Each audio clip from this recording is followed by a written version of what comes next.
সিদ্দিক হানিফ জানতে চেয়েছেন ঘরে বিড়াল থাকলে নাকি নামাজ হয় না, এটা কি সত্য কথা? লাবণ্য আপনি জানতে চেয়েছেন সকালে ঘর ঝাড়ু না দিলে কি কোনো অমঙ্গল হয়? সকালবেলা নাকি পুরুষরা ঘুম থেকে ওঠার আগেই ঘর ঝাড়ু দিতে হয়। আর দীপু জানতে চেয়েছেন অজু করার পর প্রাইভেট অর্গানে হাত স্পর্শ করলে কি অজু ভেঙে যাবে? মোহাম্মদ মোজাম্মেল হোসেন আপনি জানতে চেয়েছেন প্রতিবন্ধী শিশুরা কি বাবা মায়ের পাপের ফসল? জাকারিয়া হাসান জানতে চেয়েছেন দুশ্চিন্তা থেকে মুক্তির উপায় কি? মাহমুদুল হাসান ভূঁইয়া আপনি জানতে চেয়েছেন ফজর নামাজের আজানে আসসালাতু খায়রুম মিনান নাওম বলার সময় আমরা উত্তরে কি পড়ব? এসেছ রুবেল আপনি জানতে চেয়েছেন এডি থেকে নামাজে দাঁড়ানোর পর নাকি ডান পায়ের বুড়ো আঙ্গুল নাড়ানো যায় না, এটা কি সত্য? তানজিনা বেগম জানতেছেন কোরআন ধরে ওয়াদা করার পর সে ওয়াদা ভঙ্গ করলে কি পরিণতি হতে পারে? বেলাল আপনি জানতে চেয়েছেন যেসব নারীর সন্তান প্রসবের 40 দিনের পরেও রক্ত প্রবাহ বন্ধ না হয় তারা কিভাবে বাদবন্দি করবেন?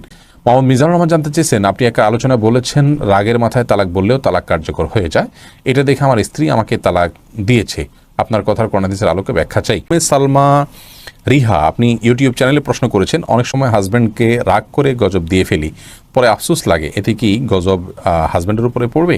মনিরা মনি জানতে চেয়েছেন মন থেকে হিংসা দূর করার উপায় কি? তৌফিকুল ইসলাম জানতে চেয়েছেন বাথটাবে গোসল করতে প্রয়োজন থেকে অতিরিক্ত পানি খরচ হয়, এটা গোসল করলে কি পানি অপচয়ের গুনাহ হবে? এনামুল হক এনাম জানতে চেয়েছেন টাক মাথায় উপরি চুল লাগানো জায়েজ আছে কিনা?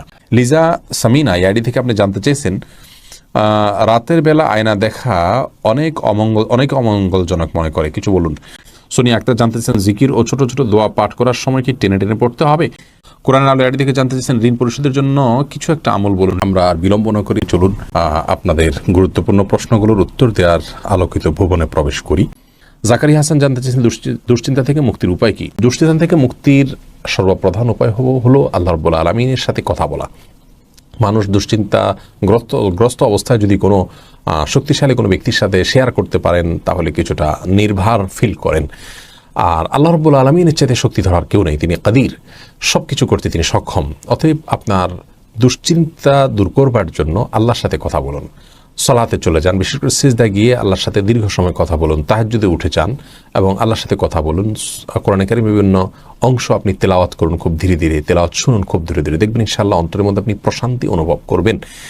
আলা বিযিকরিল্লাহি তাতমাইন্নুল কুলুব, আল্লাহ বলেছেন অন্তর প্রশান্ত হয় আল্লাহর স্মরণে। অতএব আল্লাহর স্মরণ করা মুখে, অন্তরে, কোরআন তেলাওয়াতের মাধ্যমে, সালাতের মাধ্যমে, এগুলোর মাধ্যমে ইমানদারের অন্তরকে আল্লাহ তাআলা প্রশান্ত করে থাকেন। আল্লাহর দিকে যত বেশি ধাবিত হবেন, যত আল্লাহর সাথে সম্পর্ক গাঢ় করবেন, যত আল্লাহর সাথে সম্পর্ক নিবিড় করবেন, যত আল্লাহর সাথে কথা বলবেন, তত বেশি ইনশাআল্লাহ বিদিনা দেখবেন অন্তর প্রশান্ত হবে এবং দুশ্চিন্তা থেকে আপনি রক্ষা পাবেন। দুশ্চিন্তা এটাকে অনেক সালাফ বলেছেন জুনদুম মিন জুনুদিল্লাহ, আল্লাহ তাআলার বাহিনী সমূহের মধ্যে থেকে একটা বাহিনী দুশ্চিন্তা। এটা দিয়ে আল্লাহ রাব্বুল আলামিন অনেক মানুষকে শাস্তি দিয়ে থাকেন, অনেককে পরীক্ষা করে থাকেন।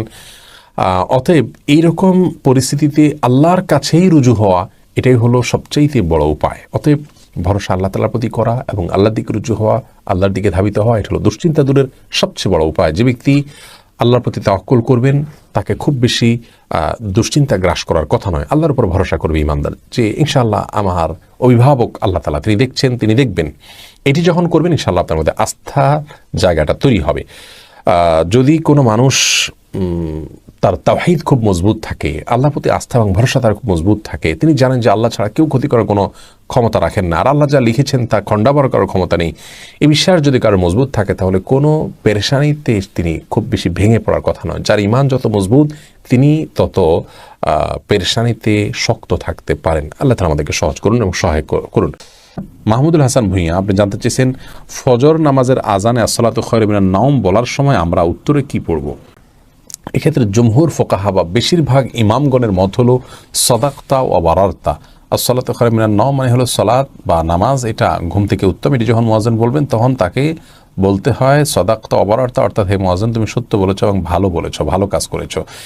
এই কথা বেশিরভাগ ফোকাহা একরাম বা জমহুর ফোকাহা একরাম বলতে বলেছেন মুয়াজ্জিনের জবাবে, এবং একটি রেওয়ায়েতে এটি এসছে, যদিও রেওয়ায়েতটা সনদকে অনেক মুহাদ্দিসগণ যায়ীফ বলেছেন। আর এই কারণে অন্য একদল উলামা একরাম বলেন যে আসসালাতু খায়রুম মিনান নাওম যখন বলবো আমরা, মুয়াজ্জিন যখন আসসালাতু খায়রুম মিনান নাওম বলবে আমরাও আসসালাতু খায়রুম মিনান নাওম বলবো। এর কারণ হলো যে আসসালাতু খায়রুম মিনান নাওম এই বাক্যটি মুয়াজ্জিনের বাক্য, আর এক্ষেত্রে নবী আলাইহিস সালামের সাধারণ যে নির্দেশনা বুখারী মুসলিমে আসছে যে ফাকুলু মিসলা মা ইয়াকুল ইযা সামি'তুমুন নিদা, যখন তোমরা মুয়াজ্জিনের আযান শুনবে ফাকুলু মিসলা মা ইয়াকুল মুয়াজ্জিন, তখন মুয়াজ্জিন যা বলবে হুবহু তোমরা তা বলো। শুধুমাত্র হাইয়া আলাস-সালাহ হাইয়া আল ফালাহর মধ্যে নবী আলাইহিস সালাম ওই হাদিসে লা হাওলা ওয়া কুওয়াতা ইল্লা বিল্লাহ বলতে বলেছেন। অতএব দুইটা বাদে বাকি সবগুলোতেই ওই হাদিসের সাধারণ যে নির্দেশনা সেটা অনুযায়ী আসসালাতু খায়রুন মিনান নওম শুনলে আসসালাতু খায়রুন মিনান নওম অর্থাৎ হুবহু এটা অনুকরণ করার নির্দেশনা দিয়ে থাকেন। এসেছ রুবেল, আপনি জানতে চেয়েছেন আইডি থেকে নামাজে দাঁড়ানোর পর নাকি ডান পায়ের বুড়ো আঙ্গুল নাড়ানো যায় না, এটা কি সত্য? না, এরকম কোনো কথা আমাদের জানা নেই, প্রয়োজন হলে নাড়ানো যেতে পারে। তানজিনা বেগম জানতেছেন কোরআন ধরে ওয়াদা করার পর সে ওয়াদা ভঙ্গ করলে কি পরিণতি হতে পারে? কোরআন ধরে ওয়াদা করা এটা ওয়াদা করার পদ্ধতি নয়, ওয়াদা এমনিই হবে। আল্লাহর নামে শপথ করতে চাইলে মুখে বলবেন আল্লাহর নামে আমি শপথ করছি, এটা হলো শপথের সঠিক পদ্ধতি। তৌফিকুল ইসলাম জানতে চেয়েছেন বাথটাবে গোসল করতে প্রয়োজন থেকে অতিরিক্ত পানি খরচ হয়, এটা গোসল করলে কি পানি অপচয়ের গুনাহ হবে? অপচয়ের বিষয়টি আসলে ভ্যারি করে ব্যক্তির বা কোনো সমাজের লাইফস্টাইলের উপরে। আমরা আজকাল গোসলে যে পানিটা ব্যবহার করি, এমনিতে আপনার টেপে যে গোসল করি অথবা শাওয়ারে যে গোসল করি, সেটাও কিন্তু নবী রাসূলুল্লাহ সাল্লাল্লাহু আলাইহি ওয়াসাল্লাম বা সাহাবায়ে কেরাম যে গোসলে পানি ব্যবহার করতেন তার তুলনায় বহুগুণ বেশি। সেদিক থেকে তাকালে এটাকে অপচয় বলতে হয়। মূলত যেহেতু আমাদের এখন লাইফস্টাইলটা এই রকম যে আমরা আপনার এইভাবে গোসল করি বা এই সিস্টেম আমাদের সমাজে রয়েছে, তো এর মধ্যে থেকে যতটুকু সম্ভব আমাদেরকে অপব্যয় বা অপচয় করার থেকে বেঁচে থাকার চেষ্টা করতে হবে। ধরুন আপনি বাথটাবে গোসলের জন্য যতটুকু পানি লাগে ততটুকু পানি ব্যবহার করলেন, এরপরেও প্রয়োজনে অপ্রয়োজন আপনি টিপ ছেড়ে দিয়ে রাখলেন, সেটা অপচয় হবে। কিন্তু যতটুকু আপনার প্রয়োজন হবে ততটুকু ব্যবহার করলে ইনশাআল্লাহ বিদিনিল্লাহ অপচয়ের গুনাহ হবে না। এনামুল হক ইনাম জানতে চেয়েছেন টাক মাথায় উপরি চুল লাগানো জায়েজ আছে কিনা? টাক ঢেকে আপনার চুল আছে এটি প্রকাশ করা, এটা এক ধরনের আপনার প্রতারণা বলা যেতে পারে, এটি করা অনুচিত এবং একজন ইমানদারের এটি আদর্শ নয় যে আমার যা নাই সেটা আমি মানুষের সামনে প্রকাশ করলাম। মোশাররফ এসকে আপনি যদি অন্য কোনো কারণ থাকে, আপনি রোদে থাকতে হয়, সেখানে আপনি অসুস্থ বোধ করেন, তাহলে আপনি মাথায় কোনো কিছু দিয়ে রাখবেন, কিন্তু আপনার চুল নেই কিন্তু আপনি চুল আছে সেটি প্রকাশ করছেন, এটি অনুচিত এবং একজন ইমানদারের জন্য শোভনীয় কোনো কাজ নয়। লিজা সামিনা আইডি থেকে আপনি জানতে চেয়েছেন রাতের বেলা আয়না দেখা অনেক অমঙ্গলজনক মনে করে, কিছু বলুন। রাতের বেলায় আয়না দেখাকে অমঙ্গলজনক মনে করাটা সম্পূর্ণ কুসংস্কার, ইসলামী শরিয়ার সাথে এর কোনো সম্পর্ক নেই। রাতের বেলায় আমরা আয়না দেখলে এর পেছনে কোনো অমঙ্গল নাই, আপনি রাতে দিনে যে কোনো সময় আয়না দেখতে পারেন। সোনিয়া আক্তার জানতেছেন জিকির ও ছোট ছোট দোয়া পাঠ করার সময় কি টেনে টেনে পড়তে হবে? কোরআনে কারীমের সময় যেরকম মদ এবং গুন্নাহ লক্ষ্য করে পড়তে হয়, দোয়া দরুদ যখন আমরা পাঠ করব তখন আমাদেরকে ঠিক একইভাবে মদ বা গুন্নাহ করে পড়তে হবে, এমন কোনো বাধ্যবাধকতা নেই। বরং তখন আমরা স্বাভাবিক যে আরবি অক্ষর উচ্চারণের নিয়ম আছে সেগুলো ফলো করে যদি করে যাই এবং মদগুলোকে সেভাবে আমরা না টানি, তাতেও ইনশাআল্লাহ বিদিনিল্লাহ জিকির বা দোয়া পাঠ করা বিশুদ্ধ হয়ে যাবে। লাবণ্য আপনি জানতে চেয়েছেন সকালে ঘর ঝাড়ু না দিলে কি কোনো অমঙ্গল হয়? সকালবেলা নাকি পুরুষরা ঘুম থেকে ওঠার আগেই ঘর ঝাড়ু দিতে হয়। না বোন, এটা বানোয়াট কথা। হয়তো পুরুষ শাসিত সমাজে নারীদেরকে আপনার কোণঠাসা করে রাখার জন্য বা তাদেরকে কাজে লাগানোর জন্য কেউ তৈরি করেছে, এগুলোর সাথে ইসলামের কোনো সম্পর্ক নেই। কোরআন আলো আইডি থেকে জানতে চেয়েছেন ঋণ পরিশোধের জন্য কিছু একটা আমল বলুন। ঋণ পরিশোধের জন্য সবচেয়ে বড় আমল হলো আল্লাহ তাআলার কাছে সাধারণভাবে দোয়া করবেন, চাইবেন, প্রার্থনা করবেন এবং আপনি সর্বোচ্চ চেষ্টা চালাবেন ঋণ পরিশোধের জন্য। আমাদের অনেক ভাইরা আছেন নিজের জমি আছে, স্থাবর অস্থাবর অনেক মূল্যবান সম্পদ আছে, সেগুলো দিয়ে ঋণ পরিশোধ করতে চান না। তিনি চান যে ঋণ পরিশোধের জন্য তার সাধারণ উপার্জন থেকে অনেক টাকা হয়ে যাক, অলৌকিকভাবে চলে আসুক, আপনি সেটা দিয়ে ঋণ পরিশোধ করে দিবেন। এটা সম্পূর্ণ ভুল একটা পদ্ধতি। আপনার ঋণ পরিশোধ করাটা আপনার জন্য ফরজ, এটা বান্দার হক। অতএব আপনার জমি থাকলে, সম্পদ থাকলে এগুলো বিক্রি করে আপনি ঋণ পরিশোধ করবেন এবং সেগুলো বিক্রি করার অপশন থাকলে বিক্রি করবেন। সেগুলো সব ধরে রেখে আপনি চাইবেন যে আল্লাহ তাআলা অলৌকিকভাবে আপনাকে টাকা দিয়ে দিক, সেটা দিয়ে আপনি পরিশোধ করবেন। এটা সম্পূর্ণ দুনিয়ার প্রতি আমাদের মোহ আছে এবং ঋণ পরিশোধের গুরুত্ব আমরা বুঝি না, সেটা স্পষ্টভাবে প্রমাণ হয় এমন একটি বিষয়। বিধায় এমনটি করা উচিত না। সেই সাথে ঋণ পরিশোধের জন্য কিছু দোয়া আছে, আল্লাহুম্মা কফিনি বিহালালিকা আন হারামিকা ওয়াগনিনি বিফাদলিকা আম্মান সিওয়াক। আরও কিছু দোয়া আছে, ইউটিউব বা ফেসবুকে সার্চ দিলে আমাদের অনেকগুলো ভিডিও আছে, দেখে নিতে পারবেন। সেগুলো আপনি আল্লাহর কাছে সাধারণভাবে পাঠ করবেন, ইনশাআল্লাহ সেই দোয়াগুলো পেশ করবেন। বেলাল আপনি জানতে চেয়েছেন যেসব নারীর সন্তান প্রসবের 40 দিনের পরেও রক্ত প্রবাহ বন্ধ না হয় তারা কিভাবে বাদবন্দি করবেন?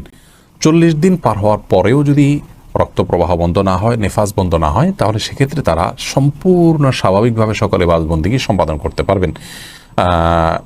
সেখানে কোনো আজকাল তো অনেক কিছু ব্যবস্থা রয়েছে যাতে করে ব্লাড যেখানে সেখানে না পড়ে, সে ব্যবস্থাপনা গ্রহণ করার পর তিনি এবাদতবন্দি স্বাভাবিক করতে পারবেন 40 দিনের পরে।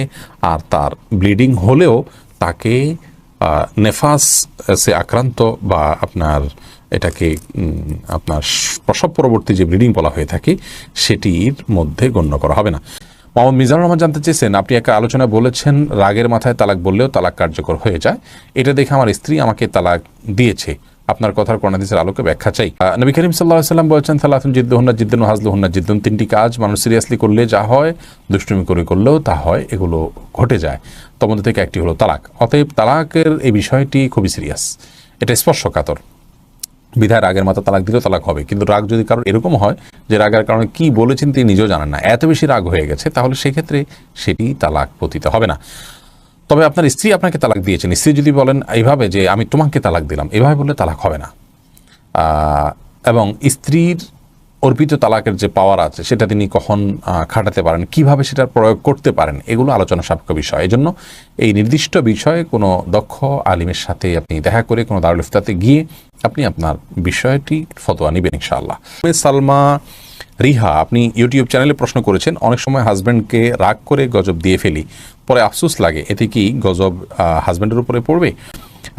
না বোন, এর কারণে হাজব্যান্ডের উপর গজব পড়বে না। কোরআন কারীমের একটি আয়াত থেকে স্পষ্ট বোঝা যায় যে রাগের মাথায় যখন মানুষ এ ধরনের বদদোয়া দিয়ে ফেলে, আল্লাহ রাব্বুল আলামিন সেগুলোকে বাস্তবায়ন করেন না, এবং তবে এটি একটা অন্যায় কাজ। মুমিন কখনো মানে কথায় কথা অভিসম্পাতকারী হতে পারে না। নবী করিম সাল্লাল্লাহু আলাইহি ওয়াসাল্লাম বলেছেন, ইমানদার কখনো লাআন হয় না, লাআনত করবে, অভিসম্পাত করবে, বদদোয়া করবে কথায় কথা, এটি ইমানদারের চরিত্র নয়। অতএব সবর এবং ধৈর্যের পরাকাষ্ঠা প্রদর্শন করতে হবে ভালো ইমানদার হওয়ার জন্য। মনিরা মনি জানতে চেয়েছেন, মন থেকে হিংসা দূর করার উপায় কি? কারোর প্রতি যদি হিংসা হয় তার জন্য বেশি বেশি দোয়া করবেন, তাকে বিশেষ উপঢৌকন দিবেন, হাদিয়া দিবেন, তার কল্যাণ চেয়ে আল্লাহর কাছে আরও বেশি দোয়া কামনা করবেন, দোয়া করবেন। এগুলোর মাধ্যমে ইনশাআল্লাহ মন থেকে আপনার হিংসা দূর হবে। এগুলো শুধু পরামর্শ, কোরআন হাদিস থেকে বাতানো কোনো আমল নয়।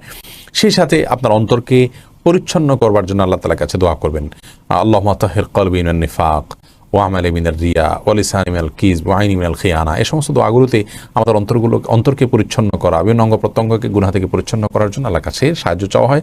সেভাবে আল্লাহর কাছে আমরা সাহায্য চাইব।